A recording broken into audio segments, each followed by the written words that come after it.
The movie begins on an ordinary modern day with Gray Trace, an auto mechanic who likes to get things done with his hands.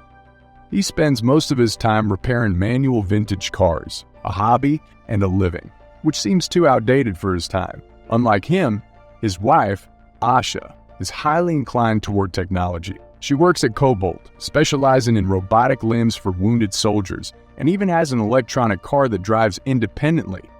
In fact, their entire house is installed with advanced AI technology called Kara, which does everything they command. It even buys their groceries for them. Gray shares that he will drop off the Firebird to the client tonight and will need her to come with him to drive him back since he doesn't understand her car. Asha hesitates but eventually agrees when he claims his client is a big shot. That night, he takes her to a beautiful hillside and down an underground entry on top of 2 large rocks. Inside, everything is masterfully sophisticated in design and artificial, where they meet a young tech entrepreneur, Aaron Keene.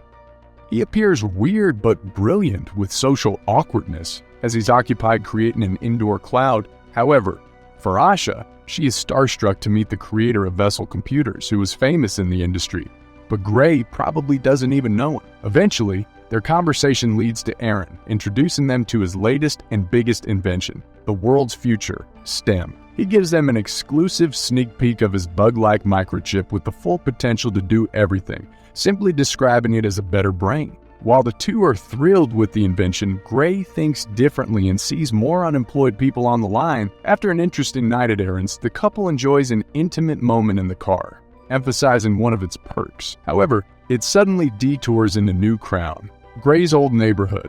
The car malfunctions at high speed, sending them off in an accident at a squatter's area. Luckily, they survive with a few injuries and mysterious men come to their immediate aid, acting to help them. Suddenly, they reveal their true intentions by separating the couple and targeting Asha. The masked man shoots her, and they leave Gray with a severed spine. Unfortunately, the night ends with Asha murdered and Gray paralyzed and widowed. After 3 months, Gray comes home a quadriplegic with a hole in his heart. Even though his mother helps him move forward in life, he just can't help but be depressed by the grief of losing Asha. Despite his struggles to cope, he still wants to find the men responsible, so he meets with Detective Cortez leading the investigation. Unfortunately, the drone surveillance footage fails to identify the criminals' faces, which complicates the case and greatly upsets Gray. As reality gets harder for him to accept, he decides on his fate and attempts to overdose. Fortunately, he's still alive, but for him, his life remains meaningless, being alone and disabled. Surprisingly, Aaron visits him to offer a once-in-a-lifetime chance for him to walk again using the STEM. However, Gray clarifies that he wants the exact opposite, to end it all.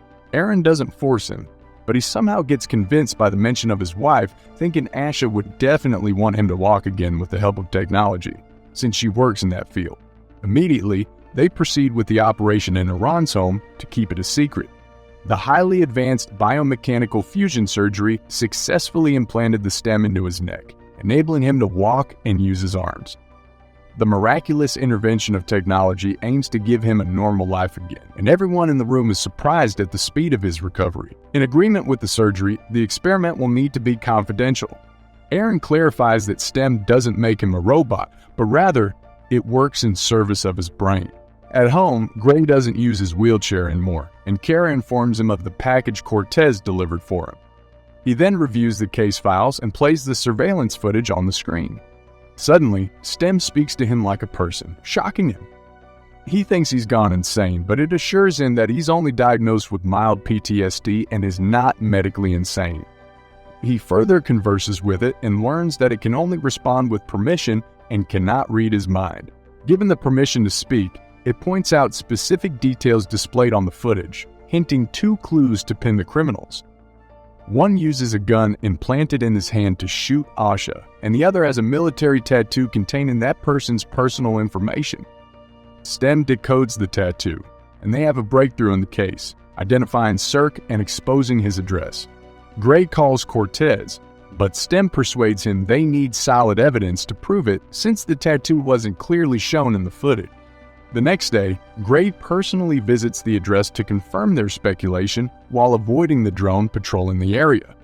When he gets inside Cirque's house, he inspects the table containing messages and finds a bar called Old Bonus in his old neighborhood, repeatedly being mentioned. However, he sees it as useless and roams around the place. Shortly after, Cirque returns and they get into a fight. Gray is overpowered and eventually permits Stem to take control. Instantly, he becomes superhuman, quickly turning the tables. He doesn't really want to kill Cirque, but Stem goes all out and murders him. Shocked by the crime scene, he struggles to comprehend what to do, but Stem helps him clean all his prints. A few days later, a medical examiner calls Cortez to report his findings on the autopsy of Cirque. He finds his body strange, full of computer implants, and discovers a functional gun implanted in his hand. Cortez then asks about the footprints they found on Cirque's porch, and the examiner says it's mostly engine grease. Meanwhile, Aaron reprimands Gray for using Stem to investigate where things could go wrong with the authorities, endangering the experiment. On the other hand, Cortez finds surveillance of Gray in the area of the crime at the exact date and time. Because of this, she suspects him despite his disability and visits his garage to investigate. Gray awkwardly defends himself, emphasizing he's unable to commit the crime. Still, Gray wants to continue his investigation, and Stem suggests he goes to Old Bonus. However, it warns him that Aaron can track him and will most likely attempt to shut his system down remotely. That night, Gray enters the bar in a wheelchair and takes a shot to perform his bold move to find the people involved in the murder of Asha. Without shame, he catches the attention of everyone with his announcement, calling anyone related to Cirque or the killing of his wife to come forward. Amidst the foolish laughter of everyone in the room, Tolan approaches him to make fun of him. But the mention of Cirque's death pisses him off, so he takes him to the comfort room to confront him. Gray insists that he killed him, but Tolan thinks he's making it up because it's physically impossible for him to do anything. Eventually, Tolan confesses to being involved, so Gray permits Stem to take over. Immediately, Gray overpowers everyone and electrocutes Tolan. This time, Gray tortures him to reveal the man behind Ash's death. Before he dies, he says they were a job ordered by Fisk, and Stem finds a metal device with cobalt embedded in it. Suddenly, Stem alerts him of Aaron's attempt to shut him down remotely, making him quadriplegic again. So, it urges him to find the apartment of Jamie, a computer hacker found on the darknet, to counter Aaron's code. Good thing she's only 10 minutes away from the bar. Gray comes out in a wheelchair, and the old man is shocked to find Tolan and his men dead. He then leaves his chair outside and runs to the apartment building. On his way, he writes the code Stem is narrating on his arm and struggles to walk to the unit as Aaron gradually overrides the system. Fortunately, he gets to Jamie and she immediately removes the input guards. At the same time, Fisk is already onto him after looking into Tolan's last memory. Being high and mighty, he also kills the old man with his breath, using micro machines to chew on his brain. He eliminates him simply for not intervening when Tolan is tortured. At the apartment, Jamie informs Gray that the effect of the removal of input guards will take a while, and when she sees Fisk and his man in the building, she quickly takes off. She leaves him on the ground, and Aaron's staff are also on their way to her unit. Gray tries to escape by dragging himself, but Fisk soon gets to him. Fortunately, Stem makes it in time and retaliates, allowing him to escape quickly. Upon detecting Aaron's staff, Fisk swiftly eliminates them to avoid obstruction while his man rushes to follow Gray to the rooftop. With nowhere left to run, Stem takes control and rapidly attacks the man, shooting him with his own implanted gun. Gray reaches home the next morning and is surprised to see his mother. He has no choice but to tell her about the operation since she already saw him walking, and he breaks the confidentiality agreement. He then dreams of Asha offering him a printed pizza like how she used to, but gets interrupted by Cortez, who again accuses him of another murder. However, the evidence is solid as he left his wheelchair at the bar at the time of the crime. Still, he insists it wasn't him given his condition and sarcastically plays with her. But she speculates he might somehow be involved where he could hire people to dirty their hands for him. Gray remains adamant that he has nothing to do with it, and when she leaves, he argues with Stem to stop their killing spree, but it persuades him to kill Fisk before he gets to them.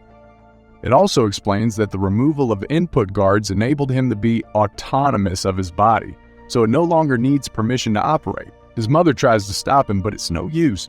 With that, Gray continues hunting Fisk and rides in his car with Cortez, listening from the other end using an installed listening device. Shortly after, he discovers it, and Stem notices she's following him. So, they try to lose her on track, but she's too persistent and Stem can't mess with her car since it's not electronic. Luckily, there's one on the highway that Stem can override and immediately use to crash into Cortez's car. Moments later, Gray arrives at Fisk's place and holds him at gunpoint.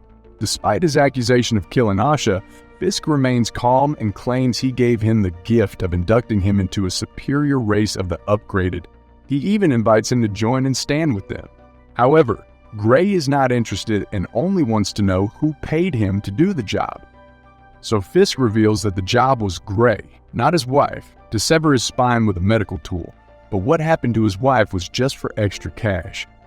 Furious by the insult to Asha, their encounter escalates into intense combat where both skillfully execute powerful blows with supersonic speed, predicting each other's every move. However, Gray gets cornered and has exhausted all tactical options, so he resorts to using Fisk's emotional weakness to distract him by insulting Shirk, his brother, as an incompetent soldier, making him break and kill.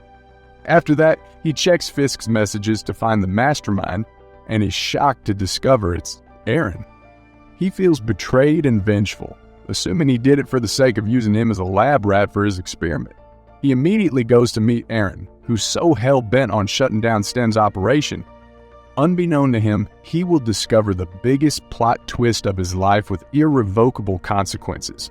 However, he finds him defeated instead of being welcomed by Aaron's usual confident demeanor. Still, he accuses him of murdering his wife and paralyzing him for his selfish gain, like his life didn't matter. Surprisingly, Aaron firmly denies the allegation, swearing he has nothing to do with it. And just in time, Cortez intervenes and holds Gray at gunpoint. Obviously catching him lying about his condition, Gray explains that he's no longer in control of his body, doing whatever it wants. Despite the situation, he submits to her. He cooperates to arrest Aaron, the murderer of his wife, ultimately finishing his hunt. However, Stem has other plans and easily overpowers her, wanting to eliminate her.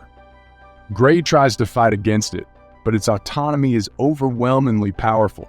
Eventually, it goes to the extreme and stabs his hand to stop him from hindering its devilish acts. It returns to finishing off Cortez by strangling her. Luckily, Gray can still speak his mind and instructs her to use the taser to stop him. This causes his brain to malfunction, delaying Stem's tactics. Aaron takes the opportunity to reveal the truth. He claims he's no longer running the company for a very long time and only did what Stem wanted. Stem initially intended to use Gray as a human model because he wanted to be human. It took extreme measures to execute his plan by ruining his life to use him to kill Aaron.